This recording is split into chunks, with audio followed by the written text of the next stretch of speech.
أنا بدأت ب100 جنيه ودلوقتي عندي أكاديمية بتعلم الناس التسويق بالمحتوى. وقتها حسيت إن دي علامة. فجأة لقيت الناس بتسألني: إيه ده؟ أنت بتفهم في التسويق؟ وفي واحدة بعتتلي وقالت لي: أنا عايزاك تعمل لي خطة محتوى وهبعتلك 500 جنيه مقدم. أنا كنت ساعتها هعيط من الفرحة. أنا مش جاي النهاردة أقول لك نصايح محفوظة ولا أقول لك اعمل كذا وهتنجح وخلاص. أنا جاي أقول لك على سلاح لو استخدمته صح تقدر تقريبا تبيع أي حاجة من غير ما تحس إنك بتبيع. السلاح ده اسمه التسويق بالقصة أو الستوري تيلينج، وده مش كلام نظري، ده علم ومهارة وفن أو كلهم مع بعض. أنا محمد نادي وده فيديو جديد عن التسويق بالقصة أو الستوري تيلينج ماركتينج، وده الدرس رقم 13 من كورس التسويق الإلكتروني. تعال نفهم يعني إيه تسويق بالقصة. التسويق بالقصة أو الستوري تيلينج ماركتينج هو إنك بتوصل رسالة تسويقية من خلال حكاية بتحكيها، مش من خلال إنك بتقدم عرض خاص ولا سعر ما يتفوتش. أنت بتحكي قصة حد كان عنده مشكلة وإزاي المنتج بتاعك ساعده وقدر يحلله المشكلة دي، لأن المخ البشري دايما بيحب القصص وبيفتكرها أكتر من أي حاجة تانية. من وإحنا صغيرين وإحنا بنتعلم ونفتكر من خلال القصص مش من خلال المعلومات. يعني مثلا أنا فاكر أول مرة عرفت يعني إيه الصدق منجاه أو الصدق بينجي، غالبا ما كانش من كتاب، لكن لو فكرت شوية هتلاقي إننا عرفناها من قصة الولد الكذاب اللي كان بيكذب على الناس وكان بيقول لهم إن هو بيغرق، ولما كانوا بيروحوا له كانوا ما بيلاقوهوش بيغرق ولا حاجة، وعمل الموضوع ده وكرره أكتر من مرة لحد ما فعلا بدأ إنه يغرق ومحدش أنقذه عشان محدش صدقه لأنه كذب أكتر من مرة. أكيد طبعا كلنا فاكرين وعارفين القصة دي، وده لأن الدماغ البشرية بتخزن القصص أسرع وبتفهمها بشكل أعمق وبتفتكرها كمان لمدة أطول. فإيه اللي يخليك ما تستخدمش نفس القوة دي في التسويق بتاعك؟ طيب نكتب القصة دي إزاي؟ أو بمعنى آخر نعمل إيه عشان نكتب قصة تجذب العميل وتزود المبيعات؟ في موديل سهل وبسيط جدا اسمه SOS شرطة R. يعني إيه بقى الكلام ده؟ يعني إيه SOS شرطة R؟ النموذج ده أستخدمه إزاي؟ كل حرف في النموذج ده بيمثل جزء من القصة. يعني مثلا عندنا الاس اللي هي السيتويشن، ودي بنحكي فيها البطل كان فين وحالته كانت ايه. ابدأ من المشكلة، من الألم، من النقطة اللي فيها ضعف بالنسبة للبطل أو بالنسبة لأي بطل بيقرأ أو بيسمع القصة دي. وتاني حرف عندنا وهو الأوبستيكل، وده بنحكي فيه إيه هي العقبات اللي وقفت قدام البطل بتاعنا وإيه اللي كان منعه إن يحل مشكلته دي. هنا أنت بتزود التوتر وبتخلي القارئ متعاطف مع البطل. طيب وتالت حاجة عندنا اللي هو حرف الاس التاني اللي هو السوليوشن، وهنا احنا بنحكي ازاي البطل بتاع القصة اتخطى العقبات دي ومين او ايه اللي ساعده عشان يعرف يتخطاها. طيب هنا بقى انت بتدخل المنتج بتاعك او خدمتك بس بيكون بهدوء وبشكل غير مباشر. طيب ورابع حاجة عندنا وهو حرف الار، وده بيكون الريزلت، النتيجة. وهنا بقى احنا بنحكي ونقول ايه اللي حصل بعد ما حل مشكلته، وهل حياته اتحسنت فعلا ولا لا، وهل في فرق واضح بعد ما استخدم المنتج او بعد ما عمل الحاجة اللي انت بتقدمها له ولا لا. ودي طبعا بتكون النهاية السعيدة اللي كل الناس بتبقى مستنياها وبتحب تشوفها عشان تعرف ايه هي نهاية القصة وازاي انتهت. طيب تعالى بقى نطبق الكلام ده على قصة ونعرف ازاي ننفذ خطوة خطوة عشان نعرف نحكي قصتنا. بس تعالى قبل ما نقول القصة تعالى اقول لك حاجة بسيطة ونعرف ليه الناس بتتفاعل مع القصص. طيب يعني ايه اللي بيخلي الناس تعمل لايك او شير او تكتب حتى كومنت وتتفاعل مع قصتك اللي انت بتحكيها لهم؟ في دراسة عملها برين كارتر على اكتر من 1,000,000 شخص، وطلع منها ان الناس بتعمل لايك عشان بتعرفك شخصيا او بتحس حتى انها شبهك، وبتعمل شير لما تلاقي القصة مؤثرة او ملهمة او حتى مضحكة او فيها مثلا معلومة غريبة، وبتكتب كومنت لما تحس انها جزء من الحكاية اللي انت بتحكيها او عايزة مثلا ان هي تحكي حكايتها او تحكي قصتها هي كمان، تفاعل مع القصة بتاعتك اللي انت حكيتها. فلازم وانت بتكتب قصة لو عايز الناس تتفاعل معاك لازم تركز على الحاجات دي، وهي ان قصتك تبقى بسيطة وتحسس الناس إن هي واقعية وإنك بتعاني مشاكلهم، وتكون ملهمة أو فيها معلومات غريبة بتحل لهم مشاكلهم والعقبات اللي بيقابلوها في حياتهم، وتخلي الناس جزء من القصة دي، أو بعد ما يسمعوا قصتك يحسوا إن هم كمان عايزين يحكوا قصتهم وحكايتهم عشان يشاركوك نفس القصة اللي انت بتحكيها، لأن هم بيعانوا من نفس الحاجة. لما تحكي قصة حقيقية فيها مشاعر الناس كلها بتندمج، وساعتها أي كول تو أكشن انت عايزه في الآخر يعملوه، سواء بقى تعليق أو حتى لينك بسيط، بيكون اللينك أو التعليق ده مقبول. طيب حاجة أخيرة معلش قبل ما نحكي القصة بتاعتنا، هقولك على نصايح عملية وانت بتحكي قصتك. هما 3 نصايح بس مش هكتر عليك. أول حاجة، لازم تبدأ بهوك يشد الناس. وتاني حاجة، لو قدرت اتكلم بلسان البطل مش عنه، يعني احكي قصته كأنه هو اللي بيحكيها مش كأنك انت اللي بتحكيها. وتالت حاجة، دخل منتجك جوه القصة زي ما قلنا بهدوء وبشكل غير مباشر، وما تخليش المنتج هو البطل. سيب البطولة للشخص اللي انت بتحكي مشكلته، اللي هو واجه المشكلة وازاي حلتها له. وفي الآخر لما تختم بحاجة تلم القصة، هتلاقي اللي بيسمع القصة هو بنفسه بيدور فيها على المنتج اللي حل المشكلة للبطل في القصة ديت، عشان كمان يحل مشكلته ويتخلص من الحاجة اللي هو بيعاني منها. وفي الآخر هو اللي هيسألك عن المنتج اللي انت بتقدمه، أيا كان بقى نوعه، منتج مادي أو معنوي أو كورس أو حاجة انت بتبيعها له عينية. والشركات الكبيرة على فكرة بتعمل كده، أبل وكوكاكولا ونايك كلهم مش بيبيعوا منتج، هم بيبيعوا القصة.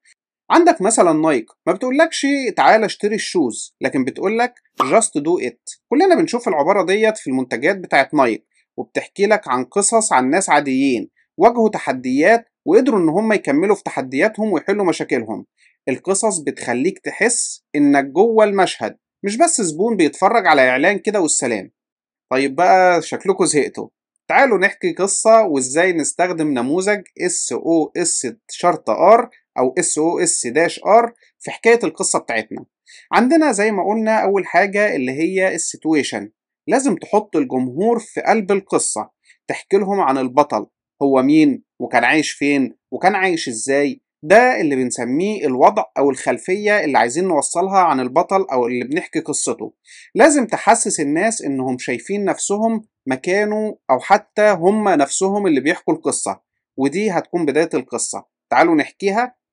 أنا اسمي كريم، كبرت في بيت بسيط جدا في حي شعبي في المنصورة. من وأنا صغير وأنا شايف أمي بتكافح، وأبويا كان تعبان ومش بيشتغل. أول ما كملت 16 سنة قررت أشتغل عشان أساعد في مصاريف البيت. بدأت أشتغل في مغسلة هدوم جنب البيت. كنت بصحى كل يوم الساعة 6 الفجر وارجع من الشغل الساعة 7 بالليل. بكون تعبان ومهدود، بس جوايا حاجة غريبة. كنت حاسس إن اتخلقت لحاجة أكبر من كده، مش هو ده الوضع اللي المفروض أكون فيه. وده هنا الجزء الأول من القصة بتاعتنا، بعد طبعا ما حطينا الخلفية اللي قلناها وحكينا حكاية البطل بتاع القصة اللي هو زي ما قلنا في الأول كريم، حالته كانت إيه وعامل إزاي وإيه اللي بيواجهه. هنا هنبدأ بقى في تاني حاجة نوضح التحدي أو العقبات أو الأوبستيكل، الحاجة اللي هو بيقابلها من عقبات، الحاجة اللي كانت واقفة بين البطل وبين اللي بيحلم بيه. ودي نقطة مهمة جدا عشان الناس تتعاطف معاه وتحس بالرحلة. فهنبدأ نكمل قصتنا ونقول: كنت لما أرجع أفتح الموبايل الصغير اللي معايا وأدخل على جروبات الفيسبوك وأشوف الناس اللي بتتكلم عن العمل الحر والتسويق الأونلاين والربح من الإنترنت. بس بصراحة كنت بضحك وبقول لنفسي: هو أنا فاضي أصدق الكلام ده؟ ده كله كلام كذب ونصب ومفيش حد بيعمل فلوس من الإنترنت. بس في بوست واحد شدني جدا، واحد شاب زي كده وفي نفس سني كاتب: أنا بدأت ب100 جنيه ودلوقتي عندي أكاديمية بتعلم الناس التسويق بالمحتوى. وقتها حسيت إن دي علامة. ودي طبعا كانت الجزء الثاني من القصة، وهي العقبات اللي هو بيواجهها.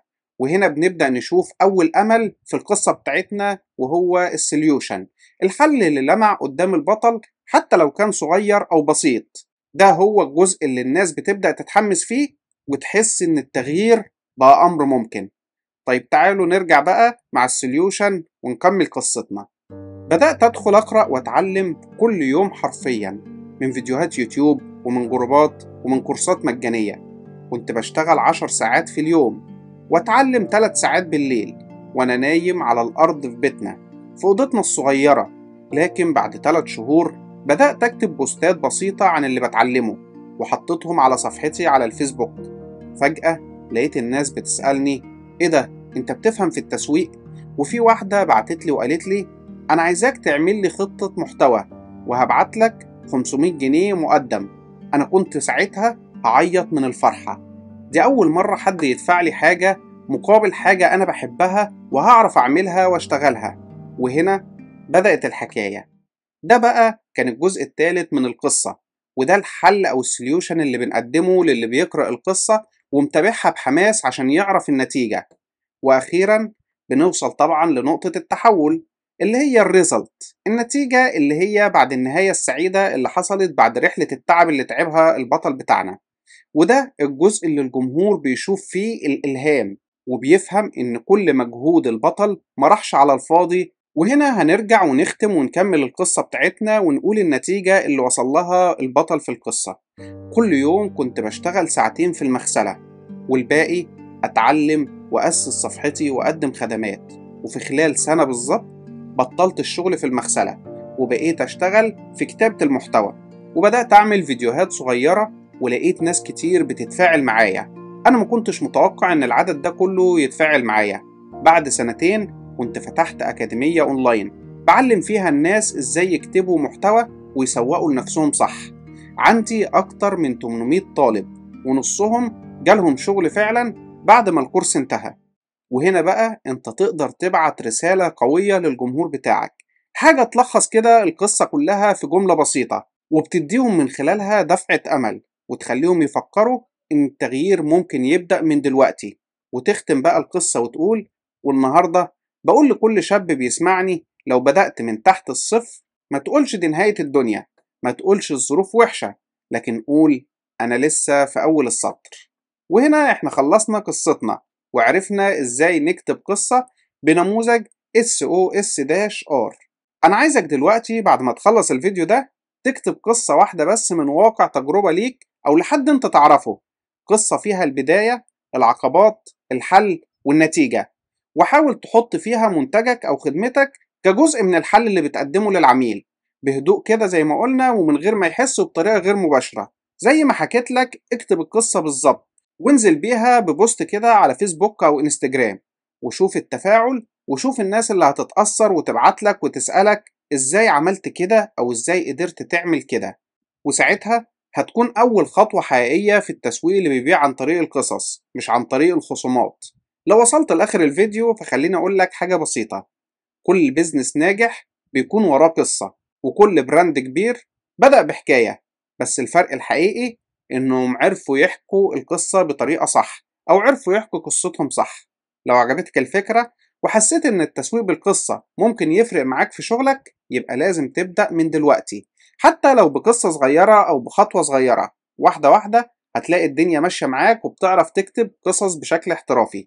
ما تنساش بقى تعمل لايك للفيديو وتشترك في القناة وتفعل زر الجرس عشان يوصلك كل الفيديوهات اللي جاية. وطبعا شير الفيديو مع أي حد محتاج يسمع الكلام ده. ويا ريت طبعا تسيبوا لنا كومنت حلو كده منكم يشجعنا على الاستمرارية في صناعة المحتوى لو شايف إن المحتوى ده ممكن يفيدك أو يفيد غيرك. شكرا جدا جدا ليكم، والسلام عليكم ورحمة الله وبركاته.